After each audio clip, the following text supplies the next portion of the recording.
Bienvenidos, estimados amigos, a un nuevo espacio de VLA Global, en esta ocasión transmitiendo desde San José de Costa Rica, en el quinto Congreso Internacional de NIF y de NIA, de los estándares internacionales, para toda la comunidad de Latinoamérica. Pero vamos a tratar un tema que cada vez cobra mayor importancia en lo que es el nivel de control fiscal, como es la factura electrónica. Y para ello, como en Costa Rica ya se está implementando la factura electrónica, nos acompaña con su experiencia la licenciada Dunia Zamora. Licenciada, bienvenida a este espacio. Muchas gracias. En nombre del Colegio de Contadores Públicos de Costa Rica, muchas gracias por el espacio. Licenciada, cuando abordamos el tema de la factura electrónica, pues son muchas las cosas que se le pueden venir a uno a la mente. ¿Cómo ha sido ese proceso de facturación electrónica en Costa Rica? Ha sido un proceso que inició en el año 2009 como proceso, con las primeras autorizaciones para emitir factura en formato electrónico. Pero en ese momento inicia como un proceso voluntario. Si usted gusta, puede ingresar y sin conexión directa a tributación. Aproximadamente hace unos 4 años la Administración Tributaria empieza a trabajar el proyecto informático, el sistema informático que da soporte a lo que es la facturación electrónica en línea. ¿Qué significa eso? Yo facturo, la Administración Tributaria sabe. Y hace 2 años aproximadamente, en diciembre de 2016 se promulga la ley que le da plazo a su implementación con 24 meses y 3 meses antes las resoluciones de la Administración Tributaria que le da formato, por así decirlo. Esas resoluciones, esa ley están conectadas con otras leyes que se relacionan con documentos electrónicos y es lo que le da validez tanto en el ámbito fiscal como comercial y en los procesos en que deba de ser utilizada, por ejemplo, como es el cobro judicial, como decimos en nuestro país, cuando alguien no quiere pagar. Ha sido un proceso en el cual la Administración Tributaria debió trabajar en varias líneas. Una de ellas fue, bueno, ¿quién va a ser el proveedor autorizado de factura electrónica? ¿Cómo lo va a hacer? Usted necesita un proveedor que se lo vaya a certificar la Administración Tributaria, alguien lo va a referenciar. Y fueron vacíos que se tuvieron que ir a llenar en el proceso. Entonces, en Costa Rica, por ejemplo, usted tiene que puede usar cualquier proveedor que cumpla los estándares. Usted es el responsable, no el proveedor, por el servicio, ya sea que te lo dé como un módulo que instalas en tu ERP o como un servicio en línea a través de la nube. Y ese sistema lo que hace es probarse que funcione y se conecte con los sistemas de la Administración Tributaria y la Administración da un ok, pero no lo certifica, sino que cada quien se hace responsable de asegurarse que ese proveedor cumple, porque usted es el responsable ante tributación, no el proveedor. La otra línea fue la información hacia el contribuyente, de hacerle ver, bueno, cuáles ingresan, en qué orden ingresan, cómo van a ir ingresando a ese proceso. Y de parte de los profesionales, pues el colegio ha venido trabajando en una serie de actividades de información y divulgación que ha abarcado pues a nuestra población y al público, porque se hacía ahí un hueco, una necesidad de llenar, así como otras entidades interesadas, ya sean porque dan el servicio o porque son el colegio de abogados o los colegios de contadores privados, para entrar a apoyar en este proceso de divulgación y de cambio cultural que ha significado para nosotros. Licenciada, cuando sale la norma, ¿aborda a todos los contribuyentes o hay algunos que sí ingresan y otros que no ingresan? La norma por sí misma habla de que hay 2 grupos, los que son emisores receptores, o sea, tienen que hacer la factura y tienen que confirmar la factura electrónica que le envía su proveedor. Y habla de aquellos que son solo receptores, no emisores, que no tienen que hacer factura electrónica porque son entidades del Estado u otra condición que se los autoriza, pero sí tienen que confirmar. Aquí tal vez fue donde existió la disyuntiva más grande o el tema de la información, porque la norma habla en general. Y después se van dando algunas resoluciones y aclaraciones donde se viene a conectar con nuestra ley de renta, que ya tenía personas exentas de hacer factura electrónica, con las resoluciones. Y se va venido aclarando quiénes sí, quiénes no, realmente hasta este año. En realidad fue tal vez lo que a título personal yo hubiera mejorado en el proceso y que se lo recomendaría a cualquier país es saque su calendario desde el inicio del tiempo. Porque nosotros, por ejemplo, dijimos, sí, en 24 meses, pero usted no sabía cuándo usted entraba. Y los ticos, pues como que no somos muy contentos de irnos a matricular por sí mismos, no todo el mundo lo hace así, y eso ha significado que en el último cuarto de esos 24 meses todo el mundo esté corriendo, ¿verdad? Para los que no han ingresado antes. Lo cual significa que eso ya genera de por sí un cuello de botella que todo el mundo tiene que llegar al punto de inicio, pero todo el mundo quiere en el mismo momento ingresar y la administración de impuestos pues no siempre tiene la misma agilidad para autorizar y hacer las pruebas necesarias y asimismo el contribuyente también hacer sus pruebas para que todo quede en perfectas condiciones y no se presente ninguna situación. Y usted lo resumió muy bien, porque ¿qué pasa? ¿Qué pasó en nuestro país? Al poner el peso de la mayoría de los contribuyentes, o de por lo menos una tercera parte de los contribuyentes, en el último cuarto del plazo, los proveedores de factura electrónica no dan abasto, empiezan a correr los tiempos, empiezan a haber grupos económicos pidiendo ampliaciones de plazo, pero el plazo está dado por ley. Entonces, para hacer una ampliación del plazo, tenés que ir a buscar una modificación legal, porque si no estás dentro de los grupos que la ley autoriza a no tener factura electrónica, no puedes buscarte tú mismo la excepción. Entonces, eso tal vez sería una mejora que a cualquier país se la recomiendo, es desde el inicio establezca su calendario, desde el inicio diga quién sí y quién no, y tenga una batería para dar respuesta inmediata, porque los tiempos de respuesta, como usted mencionaba, no siempre son los que uno como contribuyente desea. Ahora vámonos al otro lado, la parte de los contadores.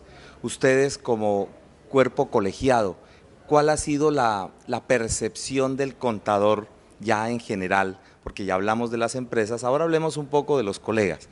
¿Cómo ha sido la recepción de los colegas de esta nueva obligación? Ha provocado estrés, ¿verdad? ¿Por qué? Porque volvemos al tema de la cultura tributaria, del dejar las cosas para último, los contribuyentes, el saber que tributación les va a controlar en línea, lo que están facturando los pone tensos, tras la desatención hacia el contador. En Costa Rica existe una cultura generalmente dejar al contador de último en el año. Entonces, si sos persona física, generalmente lo buscas cuando es el momento de la declaración. Entonces ha significado que tienes que ir a buscar a esos clientes que son anuales a tratar de ponerlos en línea. Si sos el contador de la empresa, te ha tocado participar junto con el DTI liderando el proceso, porque el proceso de emitir factura electrónica en nuestro país, por ejemplo, implica una valoración de los controles y del riesgo, dice la administración tributaria. Rediseñar los procesos de recepción de facturas de tus proveedores y de emisión de facturas. Volver a capacitar a personal sobre cómo facturar, porque te das cuenta de que tienes que cambiar tu modelo de facturación. Entonces, para el contador ha implicado un nuevo estudio de la misma normativa tributaria desde un ángulo diferente, una actualización de los procesos operativos y un trabajo en conjunto con las demás áreas de venta, con las áreas de TI, para poder sacar las tareas adelante en todo lo que son las empresas, ya sean grandes o medianas o pequeñas. Lamentablemente, nosotros tenemos también la falsa idea de que esto es una cuestión de instalar un nuevo módulo en el programa y de que simplemente es instalando el módulo, pues ya simplemente se hace la transmisión. Pero usted muy bien lo explica de que es todo un análisis de todo el proceso de facturación que puede implicar no solamente el área contable, sino también otras áreas. Sí, porque en una empresa tal vez grande, madura, con mucha capacidad de respuesta por la infraestructura que tienen y porque ya tienen tal vez sus procesos automatizados en forma electrónica, provoca un impacto menor que en otras entidades. Pero ¿qué pasa? Vos normalmente no logras hacer eso en un clic. Ve que hasta una más mínima modificación RP provoca que muchas veces tengas que revisar. Ahí imagínate que, por ejemplo, tenés que decirle a alguien, bueno, ¿quién va a confirmar aquí las facturas? Tenés 8 días hábiles para confirmar la factura para que sea un gasto deducible. Resulta que el que aprueba la factura está, como en mi país hay una provincia que se llama Guanacaste, y el que la sube para tributación está en San José. ¿Cómo se van a coordinar? De esos 8 días, ¿cuántos son de él y cuántos son suyos? Si es el tema de los archivos electrónicos, ¿quién los va a guardar? ¿Quién los va a almacenar? Y resulta que es requisito contable para asentar el gasto, la confirmación y el XML. Y si no lo confirmaron y no tengo el archivo, ¿cómo hago el registro? Y si yo voy a ser el que hago el registro, ¿por qué la factura te la envían a vos? Deberían de haberme copiado a mí. Entonces implica decirle a tus proveedores a quién envía las facturas, recolectar la información de ellos, mantenerla actualizada, asegurarte que tenés las personas autorizadas debidamente entre tus proveedores, igual a la inversa con tus clientes, para poder definir quién va a hacer qué y cómo me voy a conectar yo con tributación directamente con mi sistema y agregándole un módulo, o voy a trabajar un proceso de conversión que cumpla los estándares de tributación para conectarme con el módulo de tributación, o voy a comprar un facturador y voy a reprocesar todas las facturas. ¿Qué es lo que me sale más caro y más barato? ¿Dónde voy a tener el almacenamiento? Son 5 años para tenerlo almacenado. ¿Dónde lo vas a almacenar? ¿Y si se pierde? Y mi contabilidad de papel ya no es contabilidad de papel, porque entonces el PDF, la impresión de ese archivo no vale de nada. Así es. Entonces ya no es una contabilidad de papel. Y en nuestro país los activos, que tienen una duración más allá de 5 años, entonces tenés que rediseñar tu proceso de almacenamiento, cómo lo voy a guardar y custodiar, porque aquí a 10 años alguien tiene que acordarse. La firma, para nosotros la firma del proceso de emisión, a vos, tú sos el representante de una empresa, te dieron firma por 2 años o por 4. ¿Y qué pasa cuando se vence? Aquí, ¿quién se acordaba aquí en la compañía que había que cambiar la firma? Porque ya no está, se cambió, renunció, se murió. ¿Cómo? Y hoy se detuvo la facturación, no puedes detener la facturación porque no hay una firma. Entonces, desde el pequeño detalle de quién lleva el control de la firma y cuándo vence, al proceso de quién va a almacenar los archivos, quién va a confirmar, en qué plazo tiene cada uno para confirmar y cómo voy a almacenar y cómo me voy a asegurar que solo me ponen una vez la factura a trámite.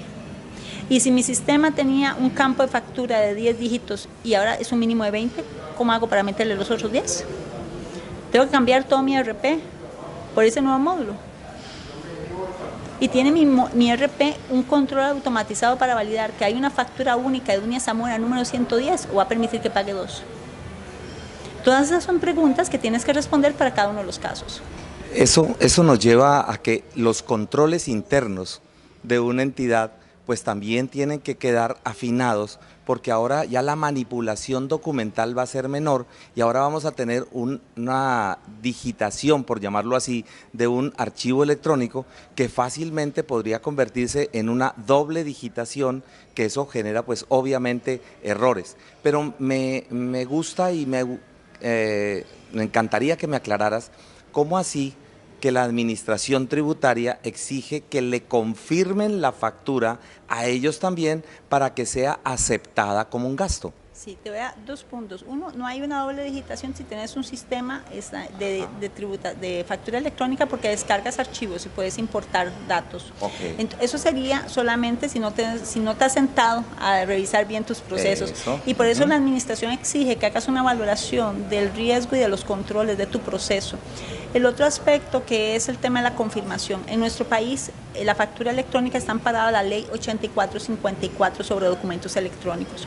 El documento electrónico exige como un principio la validación de la voluntad de las partes, la autonomía de las partes. Y eso es a través de que eso que yo hago, tú estés de acuerdo en que la factura que yo te envío es correcta. Entonces yo hago la factura para vos del servicio que te di. Para mí ya cuenta mi declaración de renta, ya es un ingreso. Correcto. Pero para que él sea un gasto deducible tiene que estar de acuerdo con esa factura.